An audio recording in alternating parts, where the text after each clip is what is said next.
কুমিল্লায় হিন্দু নারীকে ধর্ষণের ঘটনা এবার মোড় নিল ভিন্ন খাতে। স্থানীয়রা বলছেন এটি ধর্ষণ নয়, পরকীয়া।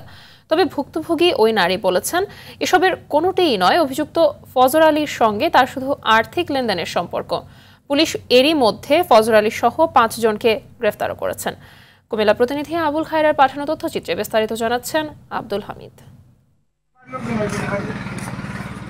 গত বৃহস্পতিবার রাতে কুমিল্লার মুরাদনগরের বহেরচর গ্রামে এক প্রবাসীর স্ত্রীকে ধর্ষণের অভিযোগে ফজর আলী নামে এক ব্যক্তিকে আটক করে গণপিটুনি দেওয়া হয়। পরে সে পালিয়ে যায়। এর আগে কিছু ব্যক্তি ঘটনার ভিডিও ধারণ করে, যা সামাজিক যোগাযোগ মাধ্যমে ছড়িয়ে দেওয়া হয়।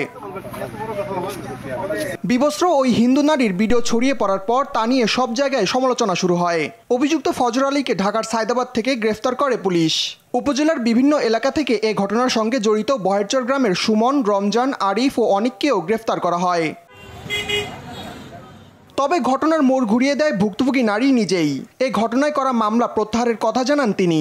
আমি মামলা করছি, আমি আবার উড়াইলাম না, কেউ গ্রামের লোক বুঝতে পারি না, বা আমার স্বামীর সাথে আমি বুঝতে পারি না। কিন্তু স্বামী এইসব শুনে দেখে আমার কাছে ফোন দেন, শুনে মেয়ে সম্পর্ক ছিল টাকা পয়সা নিয়ে কথা হয়েছে। তবে স্থানীয়রা বলছেন ফজর আলীর সঙ্গে ওই নারীর পরকীয়া সম্পর্ক ছিল।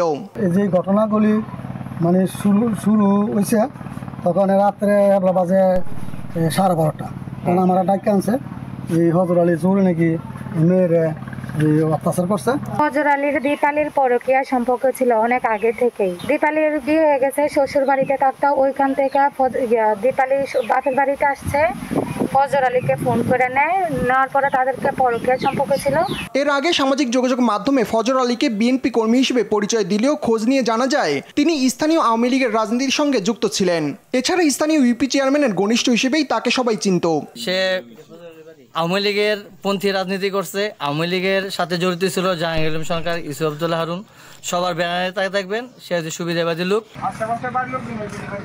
আব্দুল হামিদ, আর টিভি।